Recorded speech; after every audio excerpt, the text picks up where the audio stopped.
Yo, what's up mga bossing? Caps Rock here at meron na naman tayong panibagong restoration video mga boss.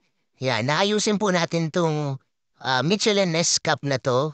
Sira yung snap, madumi, tsaka wala po sa hulma mga bossing. Una, hugasan lang po muna natin yan so para matanggal yung mga alikabok niyan mga boss. And then, pag nahugasan na ay ibabad lang po natin yan sa ating formula panglinis pangtanggal ng dumi mga bossing.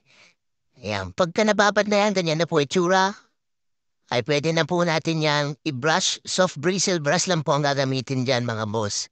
Then pag okay na, ay banlawan na natin gamit ang running water para matanggal lahat ng mga formula dyan. And then patuyo natin via air dry lang mga boss. Pag tuyo na, saan natin hulmahin ang kanyang brim. Unahin natin yung brim. Natin yan. And then ilagay na natin sa hulmahan para yung kanyang dome naman na ating ihuhulma.